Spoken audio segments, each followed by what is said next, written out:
Selamat pagi, salam sejahtera. Terima kasih karena bersama dengan saya di Nazilin Unity Channel. Hari ini aku nak cerita dengan kamu semua tentang Akta Lompat Parti yang akan dibahaskan hari ini di Parlimen pada jangkaan kamu semua. Adakah akta anti lompat parti ini akan menyelamatkan Malaysia? Ataupun ada cara lain lagi yang akan dapat menyelamatkan politik Malaysia yang tak tahulah nak cakap apa lagi kan. Tapi sebelum itu aku nak cerita dengan kamu semua pengalaman aku pada pagi ini yang amat mulia ini. Saudara-saudari semua, saya sangat tertarik. Saya nak kongsi dengan kamu semua pengalaman pagi ini yang agak cukup ceria apabila awal pagi ada seorang daripada subscriber dalam channel saya, rakan baik juga. Beliau menghantarkan satu rakaman video debat antara Rafizi dengan Lokman Adam yang pernah dibuat pada satu ketika dahulu, kalau saya tak silap pada tahun 2018.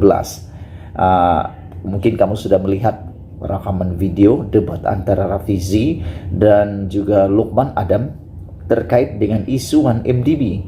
Sepanjang menonton rakaman debat tersebut, teringat juga aku pada debat antara Rafizi dan Anwar Ibrahim yang setelah disahut cabarannya oleh Najib Tun Razak. Aku terfikir juga nanti kalaulah benar terjadi debat itu nanti, siapa yang akan disekolahkan, siapa yang akan tergedu, siapa yang tak terkantoi dan sebagainya. Yang paling menariknya dalam rakaman video debat antara Rafizi dan Lokman Adam itu kelihatan sangatlah siapa orang yang benar-benar berkebolehan, yang telah membuat kajian, buat kerja rumah sebelum debat, sehingga kita tahu siapa yang kalah dan siapa yang menang dalam debat tersebut. Secara pribadi saya memberikan kredit kepada Rafizi Ramli dalam debat tersebut, bukan karena saya peminat, bukan karena saya adalah penyokong Rafizi Ramli, tetapi kelihatan sangat di dalam debat tersebut Rafizi Ramli membuat kerja rumah yang luar biasa. Sebelum debat dia buat kerja rumah, dia membuat kajian yang luar biasa. Manakala Lokman Adam pula di dalam fakta, di dalam debat, di dalam hujah-hujahnya memang menarik juga, tetapi seperti di dalam komen debat tersebut ramai orang menulis Lokman boleh bercakap tetapi debat tak boleh, kerana apa yang Lokman lakukan lebih kepada ceramah di dewan-dewan, ceramah di tengah-tengah orang-orang tua, ceramah di depan penyokong-penyokongnya semata-mata. Dia lupa, menurut Rafizi, dia lupa bahwa debat itu adalah debat terbuka, sehingga ada beberapa isu, ada beberapa fakta yang dilontarkan, yang diketengahkan oleh Lokman Adam seakan-akan menjadi satu fitnah menurut Rafizi. Dan Rafizi mengatakan kalau tidak masalah mereka akan mengambil tindakan undang-undang terhadap apa yang Lokman Adam katakan di dalam debat tersebut. Dan tak tahu hari ini sudah atau tidak, menurut salah seorang daripada penulis komen, sudah dibicarakan apa yang dikatakan oleh Lokman Adam dalam debat tersebut. Jadi kena hati-hati apabila berdebat, karena debatnya itu dirakamkan dan telah disiarkan di banyak media YouTube dan sebagainya.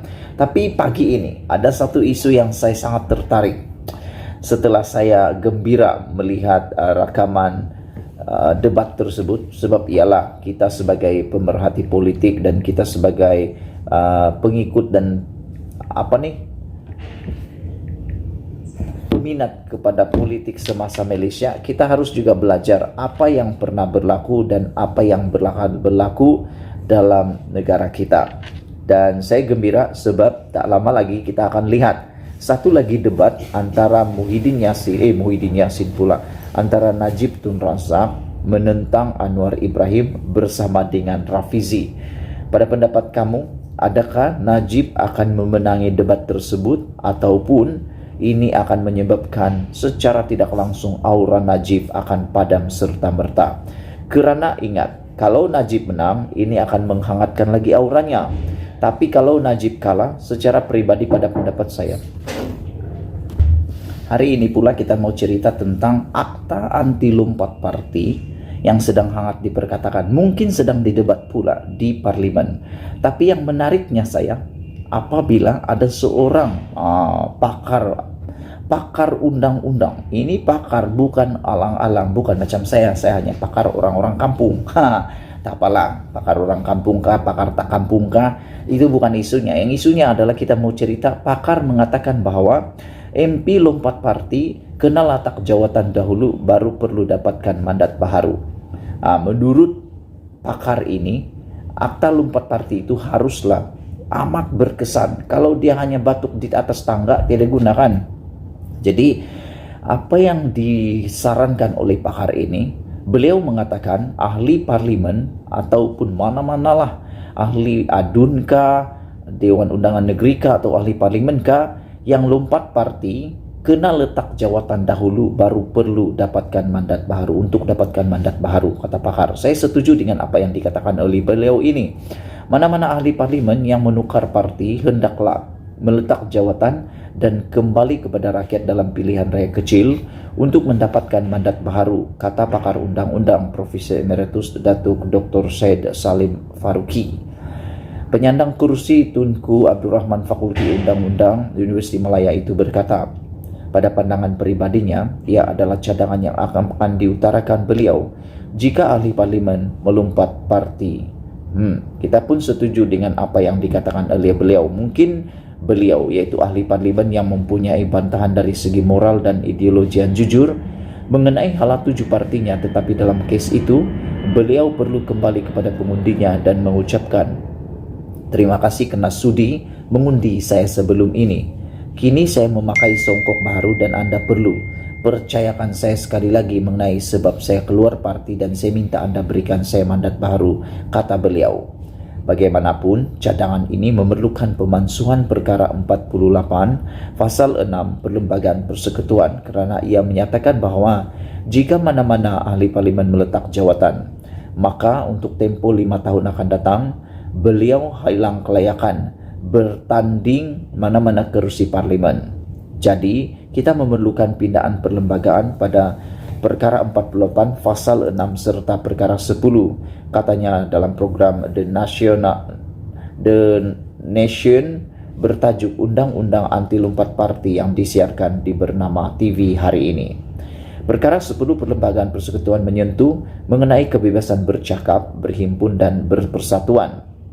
Menurut Syed Salim lagi, isu lompat parti bukanlah perkara baru di negara ini kerana perbuatan berpaling tada telah menyebabkan kejatuhan kerajaan, antaranya di Terengganu seawal tahun 1962, di Sarawak 1966, Kelantan 1977 dan Kerajaan Persekutuan 2 tahun lalu, sehingga menyebabkan ketidakstabilan yang kronik kepada negara.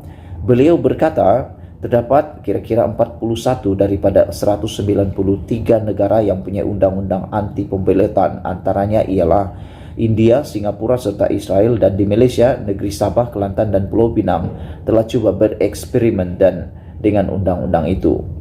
Saya telah membaca dengan agak bimbang satu cadangan yang amat ekstrim di Malaysia bahawa menukar kem setengah jalan perlu dijadikan kesalahan pilihan raya di bawah perkara 48 dan kerusi perlu dikosongkan serta hilang kelayakan untuk bertanding selama 5 tahun. Saya tidak fikir kita perlu membuat undang-undang jenayah ke dalam isu ini, katanya lagi. Alternatif kedua ialah jika seorang ahli parlimen keluar parti, mengundi menentang parti atau menentang parti dalam isu penting, maka parti boleh memaklumkan speaker bahawa ahli parlimen itu bukan lagi ahli parti berkenan. Syed Salim juga berkata ini bermakna cadangan sedemikian adalah bertujuan mengukuhkan perpaduan parti yang kemudian menjadi hasrat perlembagaan. Namun, kelemahannya ialah ia akan memberikan kepimpinan parti terlalu banyak kuasa yang menyebabkan mana-mana ahli parti tidak dapat bersuara atau mencabar pemimpin parti, katanya.